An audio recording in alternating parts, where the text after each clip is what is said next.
ètò ńlá ti dé, ètò bàbá ètò Oyinmomo.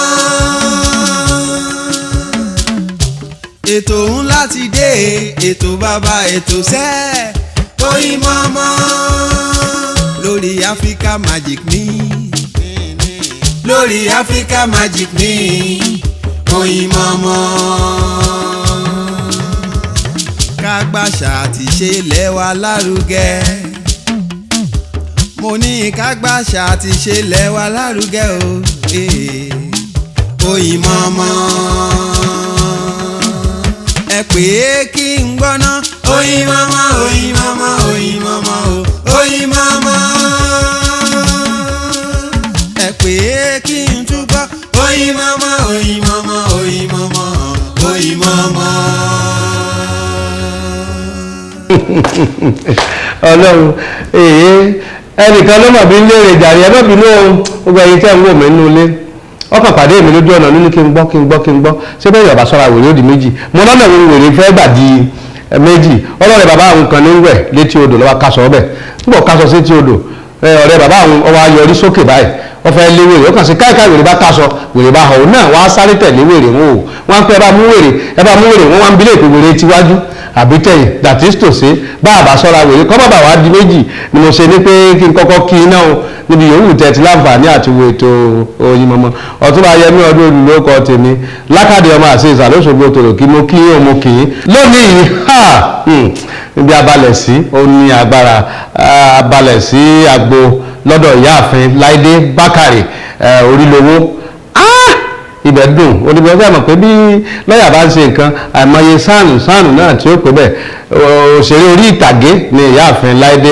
Bákàrè Orílowó gẹ́gẹ́ bí ẹ̀sìn mọ̀ táwọn gbajúgbajà òṣèré wọn láǹfààní àti wà ń bẹ̀ kí ni ń ṣe gan-an o wọ́n ń ṣe ìfilọ́lẹ̀ sinimá tuntun lè tó dùn tí gbọ́ngbọ́n sì kan sí torí èmi ti wò lèmi fi sọ pé ó dùn èyí lè má ti wò ó ní èmi ti wò ó ni mo ṣe mọ̀ pé ó dùn gbọ́ngbọ́n sì kan sí ó pe àkọlé ẹ̀ ní money bag àpò owó nǹkan kí ẹsẹ̀ ràgó ọmọ ẹni bá dáa káwí èèyàn ní fi ṣaya téèyàn bá débi tí wọ́n ti ṣe ìfilọ́lẹ̀ yìí ẹ wo ẹ má jẹ́ ní ìnà pẹ́ẹ́nu jàre ẹ̀yin náà ẹ mú kalẹ̀ tó kẹ́ ẹ mú tọmọ ẹ mú ta ẹ̀kú baálẹ̀ tọrọ ẹ jẹ́ àjọgbójú ayọ̀ sókè káwọ́ bí tó ń ṣe lọ ní sísẹ̀ntẹ̀lé mò ń padà bọ̀.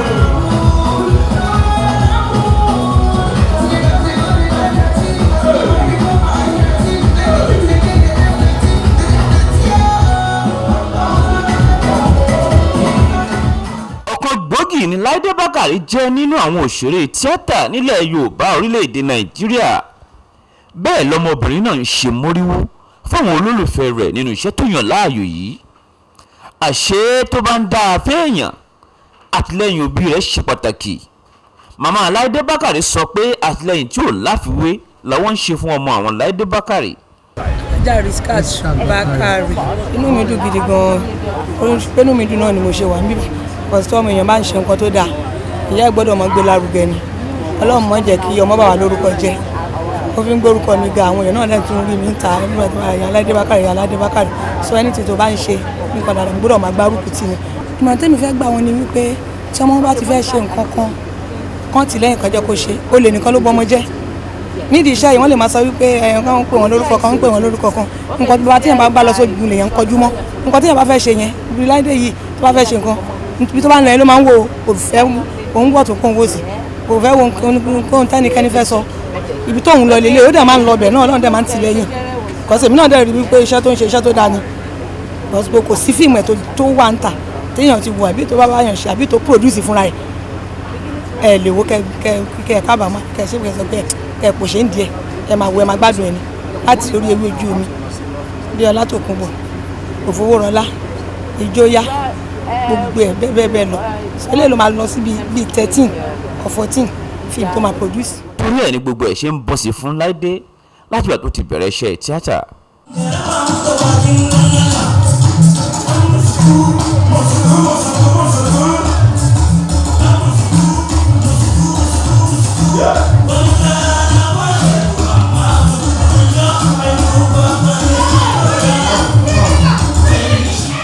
láìpẹ́ yìí ni Láìdé Bákàrè pe gbogbo èèyàn jọ síbi ayẹyẹ ìkójáde eré aládùn kan tó ṣẹ̀ṣẹ̀ ṣe tó sì ṣe àfihàn rẹ̀ fún ìgbà àkọ́kọ́.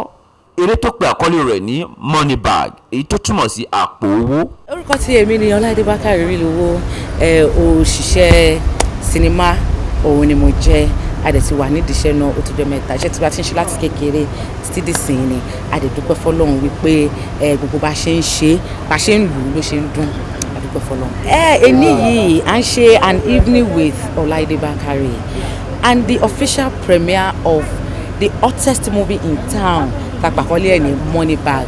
Àwọn èèyàn wa máa ní àǹfààní láti rí money bag sinimá tuntun fún ìgbà àkọ́kọ́ lórí big screen àti pé kí àjọ interact kájọ ṣeré kájọ jó kájọ rẹ́rìn kájọ jẹun nítorí wípé iléeṣẹ́ wa tuntun tá a gbé sílẹ̀ tí wọ́n jẹ́ Simline International tàdé tún ní Simline Records ara àwọn nǹkan tá a máa ń ṣe rèé nǹkan tá a máa ń ṣe in the sense that wípé lọ́dọọdún báyìí tó bá ti dìgbà ọdún báyìí a máa ń kó àwọn èèyàn wa lẹ́nu jọ a dẹ̀ máa ń fi àfihàn iṣẹ́ tuntun àwọn iṣẹ́ wa tá a bá ṣẹ̀ṣẹ̀ ń ṣe tó jẹ́ tuntun a tún máa ń gbé síta.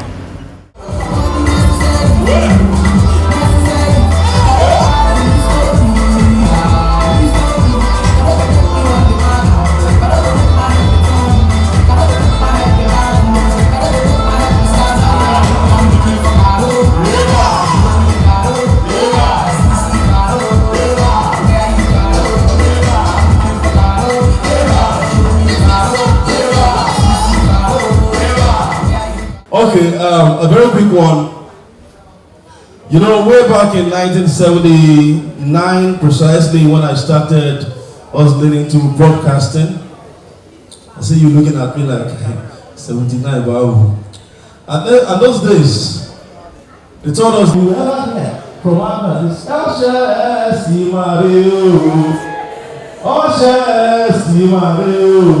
if you don't hear that one, you hear Láìdé Tiwani Pakujalu. Put your hands together for yourselves, ladies and gentlemen.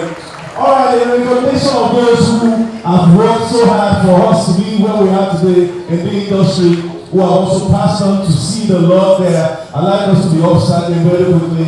Even in the year 2013, we lost a lot of artists, and I think it's only fair this season that we celebrate Christmas, entering another year to just rise up in recognition of them, a moment of silence. I wouldn't want to mention names, but we should know that the reason why we are still alive is because God has made us alive. Please, just a moment of silence in honor of our fallen heroes. Can we be upstanding, please? Ladies and gentlemen, please.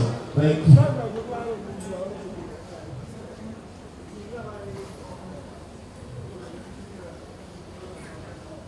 May the souls of our departed rest in perfect peace. Thank you, please. You may be seated.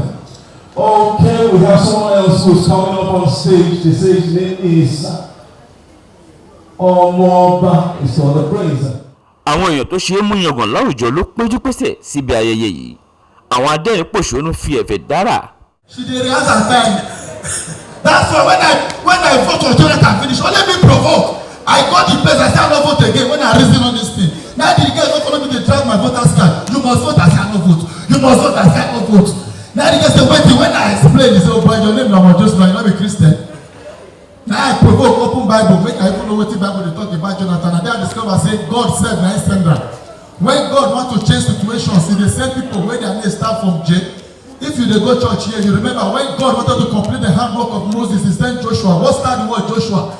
J. And when God wanted to send somebody to Nineveh, he sent Jonah. What start the word Jonah? J. And when God wanted to rescue the whole world, he sent Jesus. What start the word Jesus? J. And when God wanted to keep back to Jesus, he sent Joseph. What start the word Joseph? J. And when God wanted to baptize Jesus, he sent John the Baptist. What start the word John? J. And when God was looking for a river to baptize Jesus, he went to river Jordan. What start the word Jordan? J. And when God wanted to confess scripture looking for somebody to betray Jesus, he went to look for Judas the carrot. What start the word Judas? J. Now God want to rescue Nigeria, enter the family of a billionaire. He don't look for another person. He went to look for who? Jonathan. When I like ball, when God was looking for a Nigerian player to be in the Chelsea team, when they will be winning Champions League for the first time, he went to look for who? John Mikel. 19 years, even when you are not qualified, God can use you. To win Nations Cup will not fit, and God was looking for a captain. He go look for a player where the leg don't tire, where not qualified. He went to look for who? Joseph. Put your hands together for Jesus. Come on, play me track 12. Sharply. Hear this song. The regime don't spoil this country. You know I'm so yes. all that I need to be. You like it? Good message. You like this? I've been a train all Oh my God.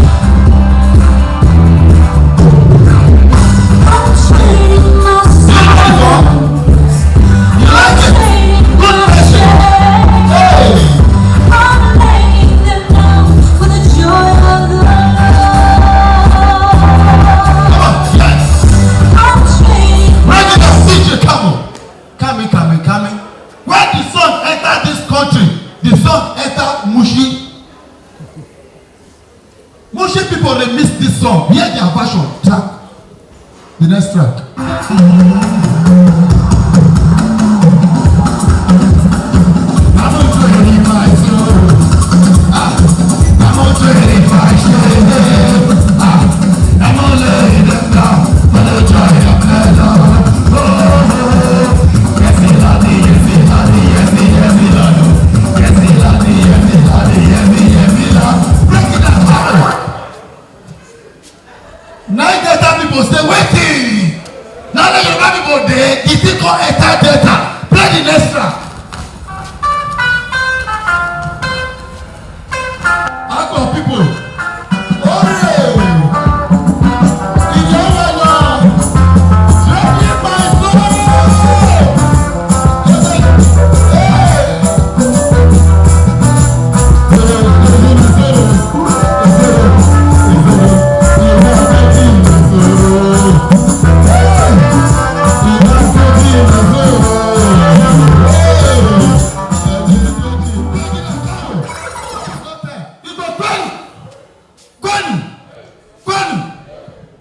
They know this now. Yeah.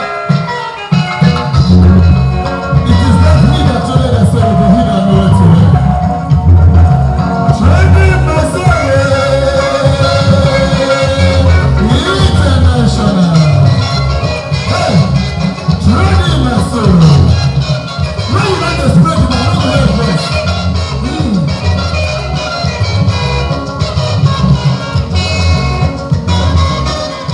I'm trading my soul. Truth.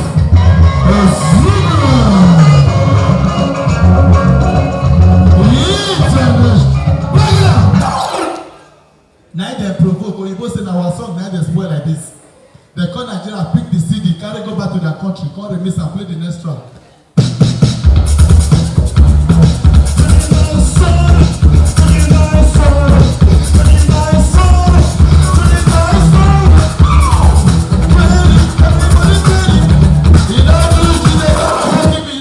bẹ́ẹ̀ làwọn olórin oríṣiríṣi náà tún méje tọ́dẹ̀ ń pa nínú igbó.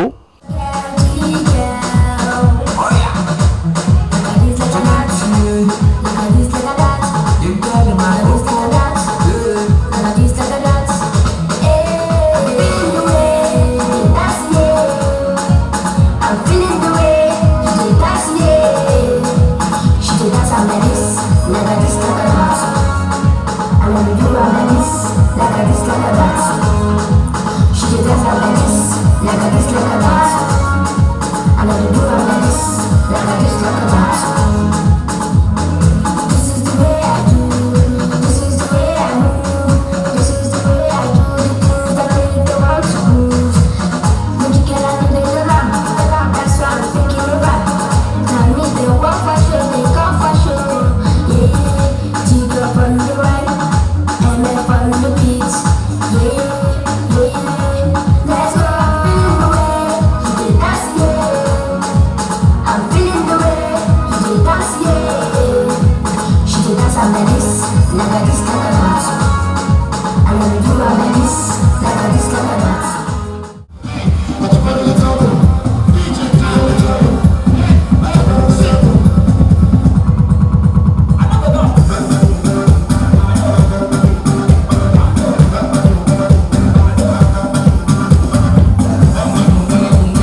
àwọn èèyàn sọ̀rọ̀ ìwúrí nípa Láìdé Bákàrè oní nǹkan ọjọ́ náà.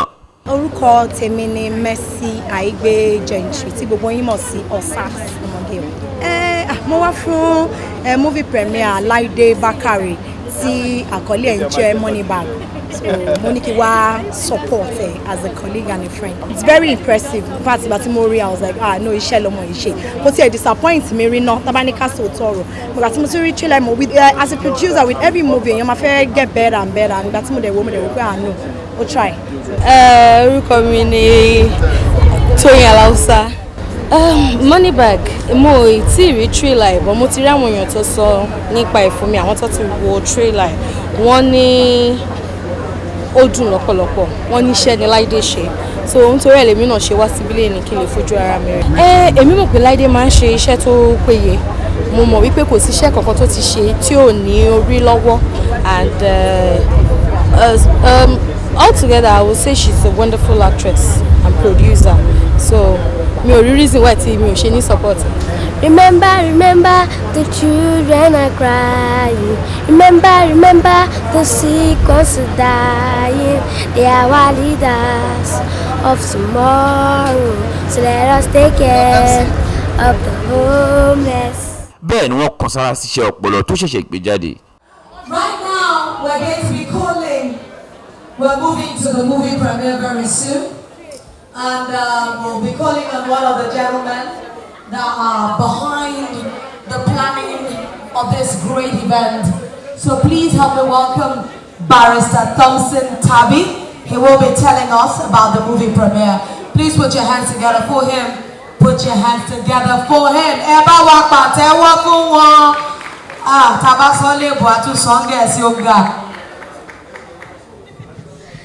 Thank you, ladies and gentlemen.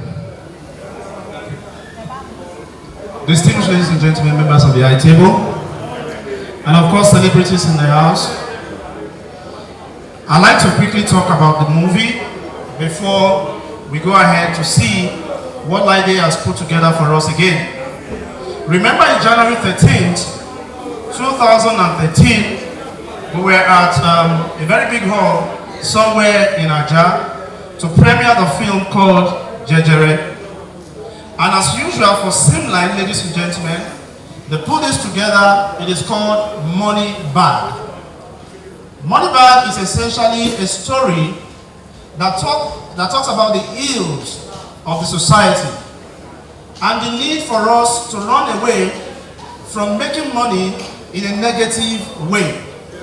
It is actually a movie that tries as much as possible to teach people that riches and wealth is only from God.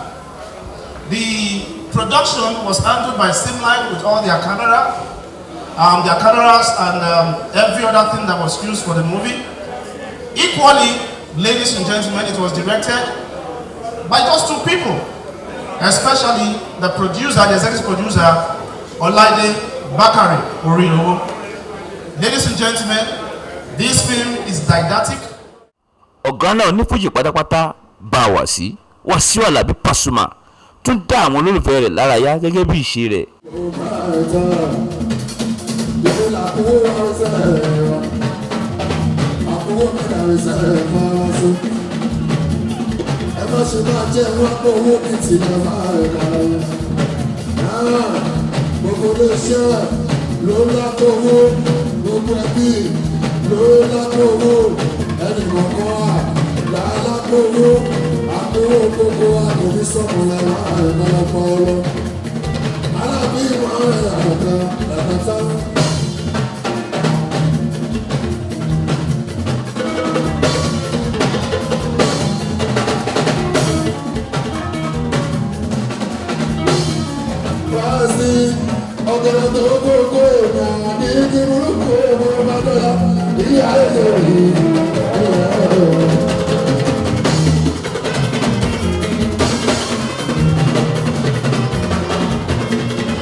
Iba sílẹ̀ abẹ́rẹ́ tó bá rìn síwájú àtúnyẹ̀ sẹ́yìn ní lọ́sùn everybody ló wọ́n rẹ̀.